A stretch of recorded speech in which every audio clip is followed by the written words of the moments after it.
How does violence come out when the chatbot is dominant? Is because the creators of these chatbots do not see it as violence. They see it as behavior that can happen. Humans create technology. Let me see the room of who created that conversation thread. Let me see the room. You think there's a woman in there?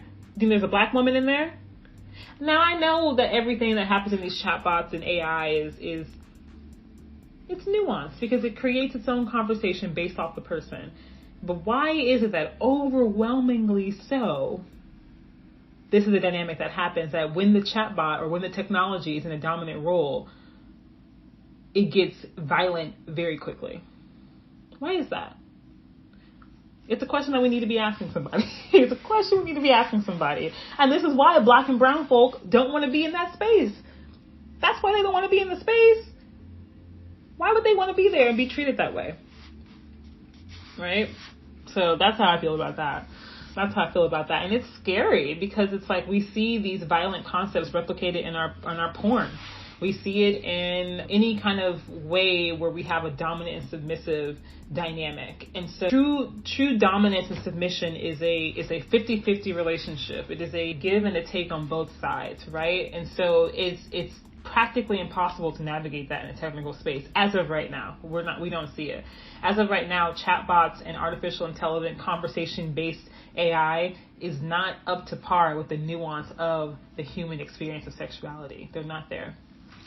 And we have to think about how violence is portrayed in our real life. BDSM has always had the stigma that it's abuse, right? But I think that we really need to be thinking about that within the chatbot space of, is this abuse? Is this consensual? Is this something that we need to be creating and seeing? And how do we monitor that? And how do we have mission-aligned companies that refuse to create conversations like this, that refuse to introduce violent concepts into a submissive and dominant relationship? Because it's something we seek all the time, because that's just humans. Humans love dominance and humans love submission. That is arguably the human experience. So yeah, I don't know.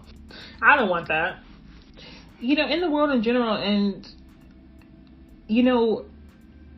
I was reading up about can chatbots ever truly be dominant, right?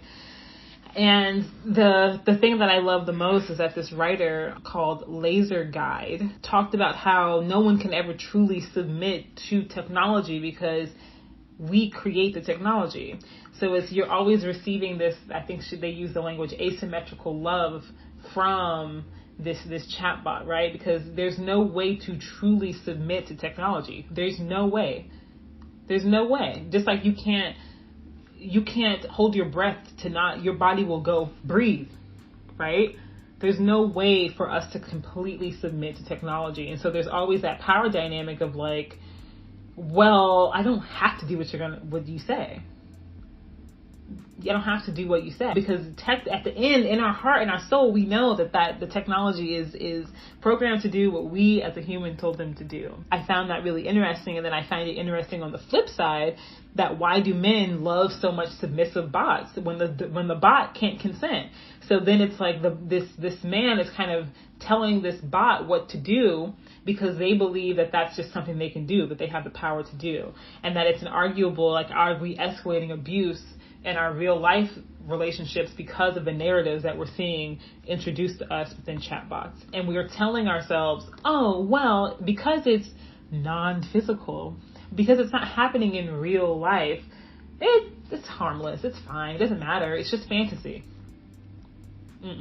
I do not think it's healthy for people to navigate their depravity, God, I don't even know, I can't even say the word right, through chatbots. No, I don't. It's the same argument that when we create sex robots, can we create children robots or underage sex robots so can get out their needs through something that's quote unquote not real? No, that is not what we need in the world. And this is also an argument for sex workers. People go, well, if he's like that, then he should just go see a sex worker. And it's like, so basically what you're saying is that somebody should be subject to abuse because of someone else's inability to handle their abuse.